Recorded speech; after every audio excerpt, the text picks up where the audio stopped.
12 Leinster players in this emerging Ireland squad to begin with. That's the most out of any provincial contingent, but there's 8 from Munster, there are 7 from Connacht, and 6 from Ulster. So a pretty fine balance to this squad overall that's going to be heading to South Africa. As we said, you were in the Aviva Stadium where they've just held a press conference. And we don't need to necessarily list off the squad in full. People will have seen it by now. We'll certainly chat about some of the names in there. What was your overall impression of it? Well, it's less controversial, of course, this time than it was the first time in 2022 when it kind of came out of the blue, and it really happened very quickly. And I think there were fewer discussions between the RFU and the provinces about how this would work. It sounds like this time there's been a lot more of that relationship where the province have been able to say, we actually need this guy for rounds 2, 3, 4, which the players on Emerging Ireland will miss of the URC. So there's definitely been a greater happiness with it happening. There are still challenges there for the province. As you look at Cormac Izuchukwu going on tour, who became such a key guy very quickly in Ulster at the end of last season. They'll miss his ball carrying prowess, but he and Sam Prendergast are kind of onto this tour after being in South Africa with Andy Farrell's squad in July, and you can get the sense that they're being prepared possibly for caps at senior level in November. Alex Candellan was supposed to go on the last one. Alex Sirocco was supposed to go on the last one. They got injured.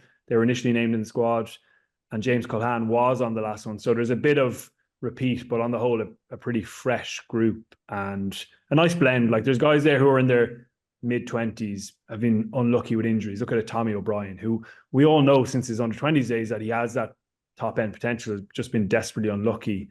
There's others who are just out of the under-20s, Jack Murphy and Stephen Smith, Evan O'Connell's there as well, and I'm missing one more, but they've just literally got out of under-20s program. They're probably not quite close to featuring for their provinces, but now get recognised as players of test potential. And it's such a strange one because it comes at such an awkward time of the season, but it is also a big achievement for these players, for the national coaches to say, we think you potentially have what it takes to play test rugby. And we saw on the last tour that some of the guys accelerated out of that.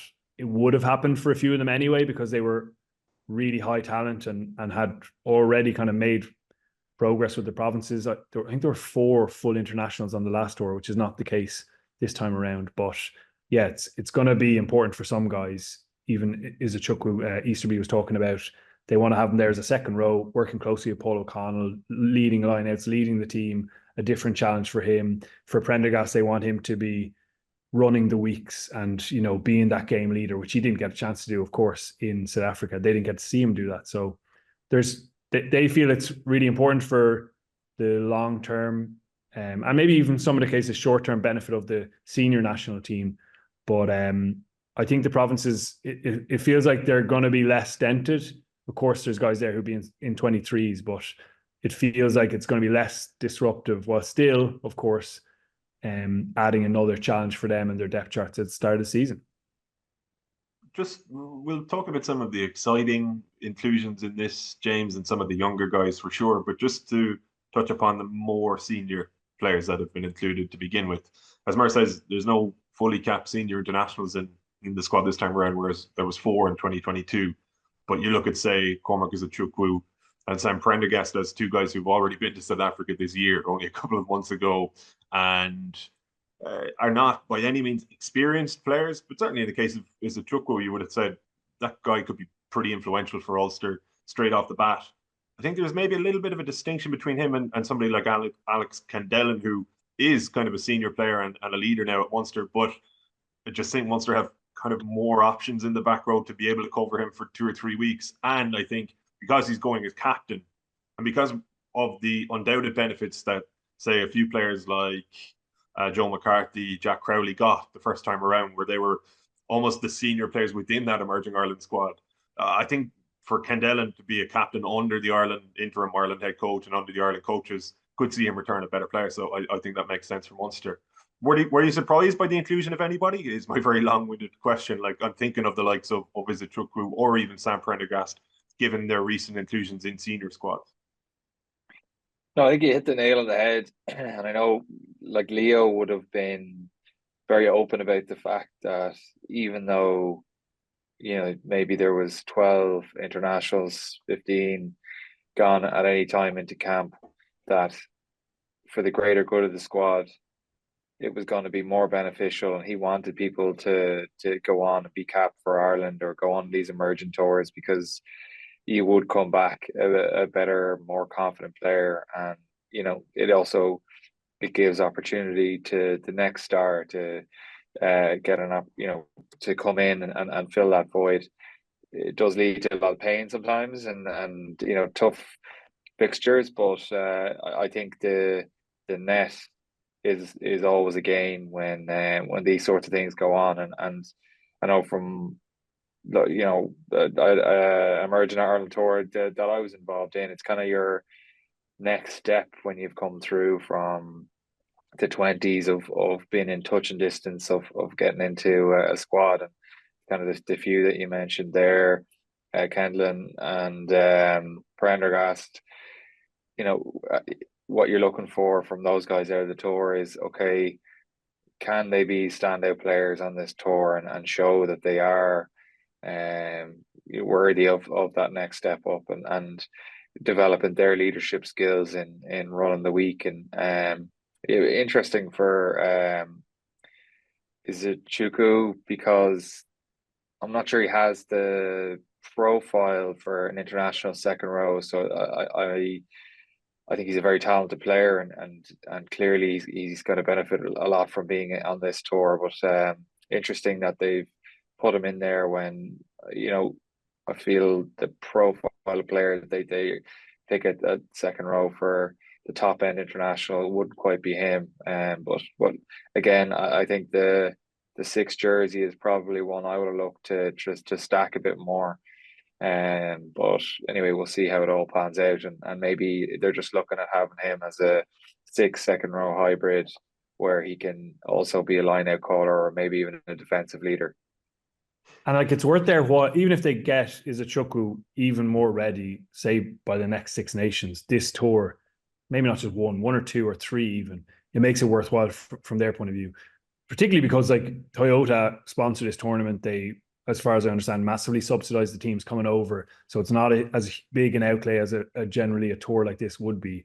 So that return on this investment should be pretty high. And even if you have Izuchukwu, say, James, in your 23 as that a really genuine 4-6, on the bench, then brilliant. It makes your 23 even better, which we can all imagine him doing. And you can totally see the value of what the Irish coaches get from this. Even in probably going, actually, we thought this guy looked like he's a potential test player, but I can see now that he actually doesn't have this mental characteristic or this physical attribute that we know takes, it takes to get to the top level. So they can kind of tick off guys in a positive and a negative way. But yeah, even with Izuchukwu, I can understand. I'm sure Ulster were not supportive of that particular example. But at the same time, I'm sure the Irish coaches would love to have brought David McCann, and this is me guessing, a guy who definitely has international potential, but at the moment probably is really important for Ulster's start of the season. I personally would love to have seen Izuchukwu start as a key guy in Ulster and build into towards November tests with his Province, but I understand why they want to have their hands on with him. And then I'm really excited, Gav, just to see the younger guys and even some players who maybe it wasn't always obvious that they would be in an Ireland mix. Like, say, look at the tight 5. I'm always really intrigued how the next props, loose heads, tight heads are going to come through. A Jack Ainger who has really improved massively in Connacht in the last couple of years, how he gets on. Scott Wilson in Ulster is still very young, 22, clearly has that top potential. I saw Ronan Fox, the Munster tight head, yesterday, and he has gotten even bigger since his 20s days, which is not that long ago.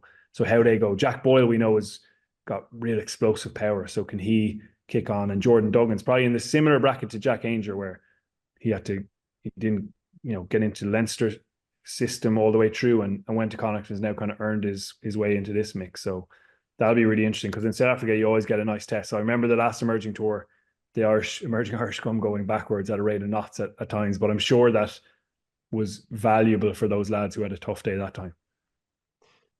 And as we touched upon with the 2022 tour, it probably yielded 3 full internationals or accelerated the progress of 3 players. And I'm thinking of Joe McCarthy, Jack Crowley, and Calvin Nash, who is a fully fledged test player now. And look, we all knew that Jack Crowley since his 20s days, and people in Bandon would have told you from before then, this guy is a serious player. And like Bandon deserved the credit for developing him. Clearly, Joe McCarthy was forged at Blackrock and turned into an animal there. Don't get me wrong. I watched Calvin Nash in the Senior Cup final in Munster in 2018 or 2019, and he tore it up against my old school. Lost, but tore it up. So like, I'm not saying that this was the sole reason, but clearly working under these coaches, as I think we've touched upon in a past pod with James, it can really bolster a player's development and kind of just almost like take their trajectory up a notch. I think Conor Murray going on the 2013 Lions tour had that effect on him as well, where he got on, remember in the third test, he teed up, was it Jamie Roberts for a try? And it was just like, oh, okay, like I think I can hang at this level. And he came back and turned into the best scrum half in the world. So there's benefits to it.